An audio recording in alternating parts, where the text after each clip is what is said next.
Not to mention the problems it would create with the crown, causing conflict before Dawn was ready for it. Doran was with Melareo near to his brother's side, trying to reason with Oberyn. But the Red Viper was too far lost in his fury to hear his brother, either commanding or reasoning with him. Oberyn! Ellaria cried, shoving her way through the gathered crowd to his side. Oberyn, Oberyn, stop! You must stop this! Where his friends' and brothers' voices had failed to reach him, her own did not. Oberyn's struggle lessened slightly, and he responded to her in a tight voice filled with despairing fury. He must admit what he did to her, he insisted. He needs to pay for what he did. You saw her last night, you have seen her back. He did that. He helped to do that. She corrected him. She suppressed a grimace as she discreetly glanced around the courtyard. It would not be difficult for the court to put the pieces together, and then Lara would be mortified. And yes, he must. But this is not the way, my love. This is not the time. Calm yourself, my prince. Calm yourself, and come with me to see Lara and our girls. The sight will ease you. Oberyn slumped, appearing to give in. But the men restraining him did not loosen their grips. If anything, they tightened it. Their suspicions were proven correct a moment later, when he let out another animalistic howl and once again tried to throw himself at the knight. Confess, you cur! Oberyn snarled. I, the man stammered. He looked to Ellaria, as if he hoped she would help him. She gave him the coldest look she could muster, hoping he could read the contempt and disgusted hatred she held for him in her expression. If not for the reaction Lara would have at the man's death, she would not have bothered to intervene. Perhaps she would have helped instead, for Lara's utter despair and grief shattered her heart into smaller pieces with each new revelation. I tried to protest, the man cried. The first time, I said that she was a child, innocent of her father and uncle's crimes.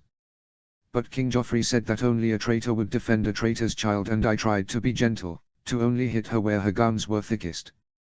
He continued babble excuses for his cowardice-induced cruelty, as the audience grew contemptuous and disgusted by the words coming from his mouth. It was thoughts of Lara, how humiliated she would feel to have this spread over the palace, that caused Ellaria to stride over to her lover and kiss him deeply. After several moments, he began to ease and return her kiss.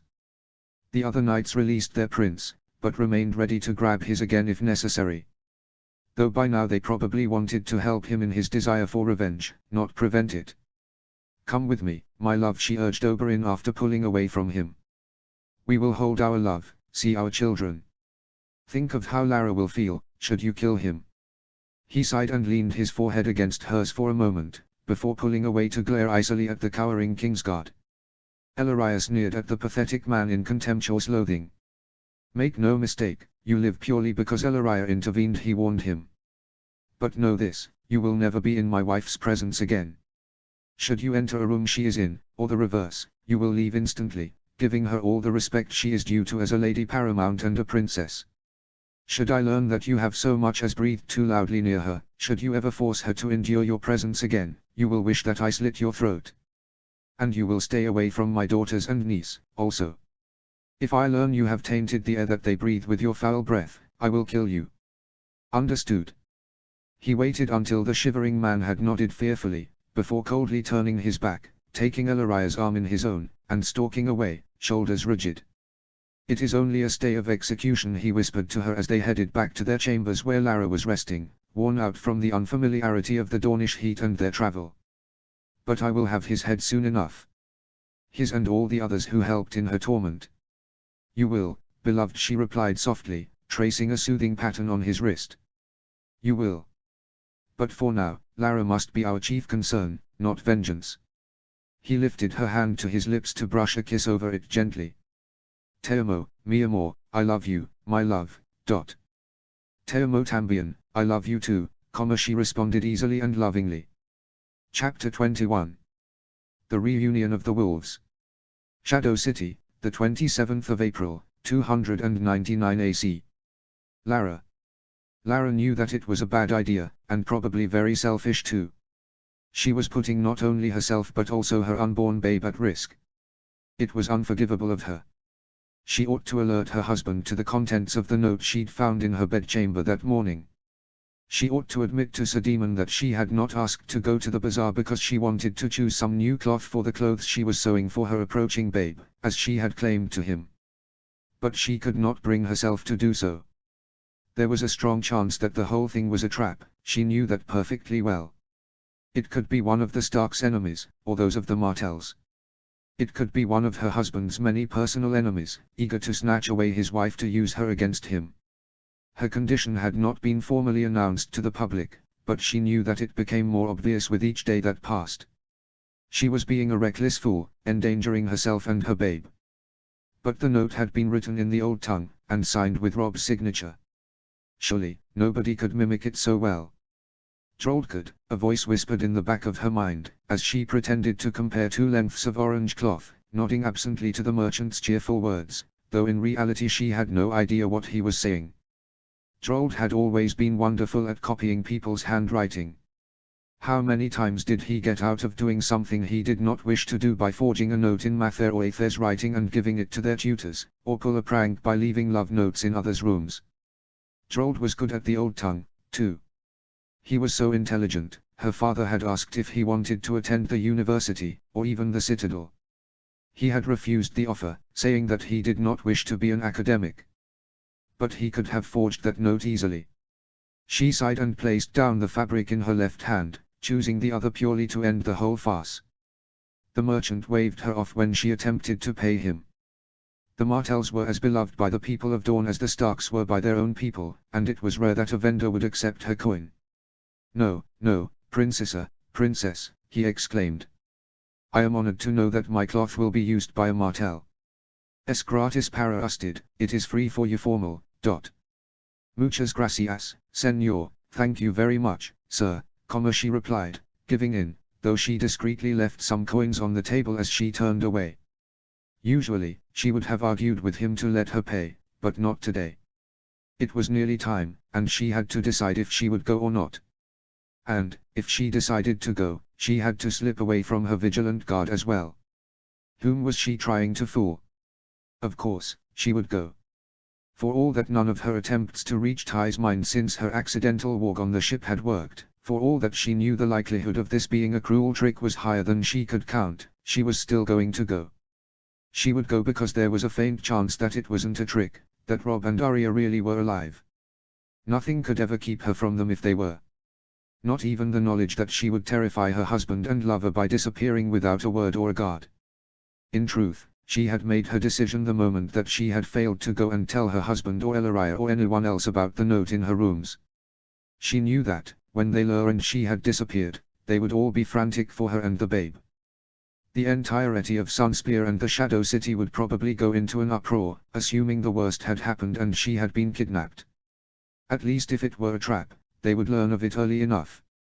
It was selfish of her to go when she knew how everyone would react, and reckless too. Oberyn had repeatedly reminded her that she needed to be careful when in the bazaar, that she needed to have a guard with her whenever there.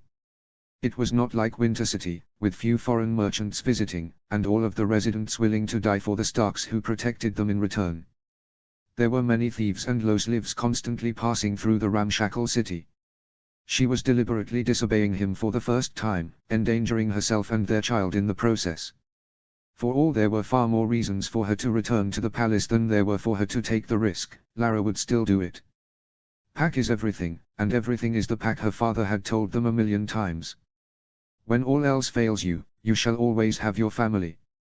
The pack comes first. Always. She needed, more than anything, to know if the note was real. She had to know if Rob and Arya lived. She would go mad with wondering if she didn't go. The thought of bringing someone with her never occurred to her. After all, if it was a trap, then bringing someone else would put that person at risk. Lara was not the type of person to let others put themselves in danger on behalf. In her eyes, too many people had died for her to live already, and she would do whatever necessary to prevent that body count from rising. She made her way back to Demon, who was waiting for her to finish only a few steps away, and he reached out to take the fabric from her. "Here, princess, let me," he insisted. She handed it back to him with a thanks,